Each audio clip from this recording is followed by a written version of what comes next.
کہیں دیوار پر جو ہے اس ولی کی،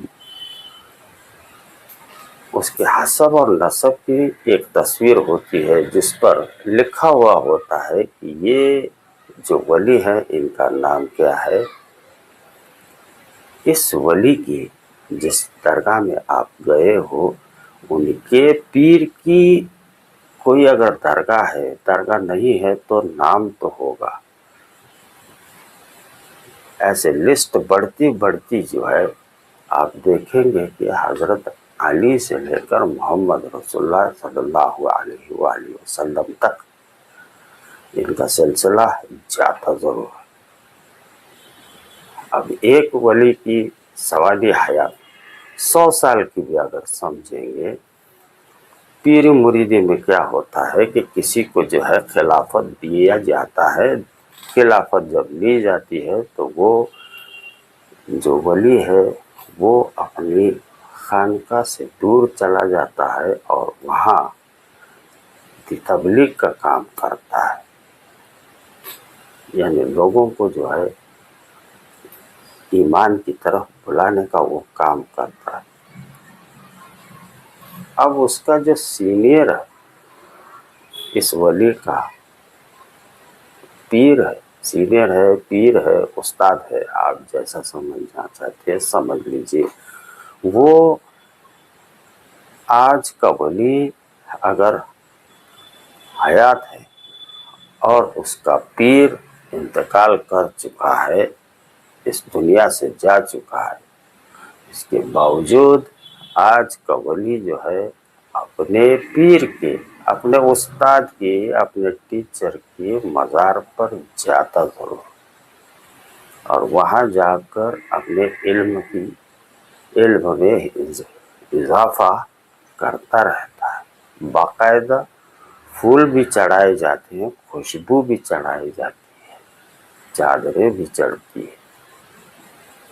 ایک اللہ کا ولی جس نے ہزاروں کرامتیں دکھائی، اپنے انتقال کیے ہوئے پیر کی درگاہ پر جا کر وہ سارے عمل کر رہا ہے جو آپ آج کی نظر میں دیکھ رہے ہو تو یہ بدعت کی نگاہ سے دیکھ رہے ہو، لیکن یہ اللہ کا ولی سب کر رہا ہے۔ تو اس ولی کو یہ بات اچھی طرح سے معلوم ہے کہ یہ بدعت نہیں ہے۔ آج کے مولویوں نے اور آج کی ایک ایسے فرقے نے جو ہے جماعت ایسے فرقوں میں بانٹ دیا ہے، خود الگ الگ فرقے بنا کے جو ہے صرف درگاہ والوں کو جو ہے صرف بدنام کیا، اور ایسی بدنامی کی کہ فیض ولی جس شہر میں ولی کا درگاہ ہے اس کے فیض سے محروم رہ گئے، علم ان کے حدود سے نکل گیا۔ برسوں یہ لوگ ان کے مسجدوں میں تو جاتے نہیں ہیں، درگاہوں پر بھی نہیں جاتے۔ میں نے ابھی آپ کو بتایا کہ یہ آج کا ولی جو ایک 200-250 سال پہلے والا علم دیکھیں گے، آپ کتابیں کھول کر دیکھیں گے تو ولی جو ہے اپنے انتقال کردہ پیر کے مزار پر جا کر وہ ساری ایکٹیویٹی کرتا ہے جو آج یہاں ہو رہا ہے، اور لوگوں کو یہ بتا دیا جا رہا ہے کہ منبر پر چلا چلا کر کہا جا رہا ہے کہ یہ جو چیز ہو رہی ہے یہ سراسر بدعت ہے، شرک ہے، قبر پرستی ہے۔ بڑے عجیب عجیب طریقے کے عجیب عجیب نام اس چیز کو دیا جا رہا ہے۔ اگر یہ پتہ نہیں کہاں سے آتے ہیں لوگ، ان کو ولی سے زیادہ عقل آ گئی یا ولی سے زیادہ علم آ گیا، اس بات پر جو ہے اگر آپ نے میں نے جو ابھی آپ کو بتایا اس اینگل سے اگر آپ دیکھیں گے تو ہو سکتا ہے کہ آپ کو سمجھ میں آ جائے گا کہ جو ہے خوبصورتی دکھا کر اور جنت کا جو ہے بڑھاوا دکھا کر ایسے اعمال آپ سے کروائے جا رہے ہیں کہ آپ کو بڑی جنت کا وعدہ دیا جا رہا ہے اور آپ کروائے کچھ اور جا رہا ہے، اور یہ خود بھی پھنسے ہوئے ہیں اور ان کے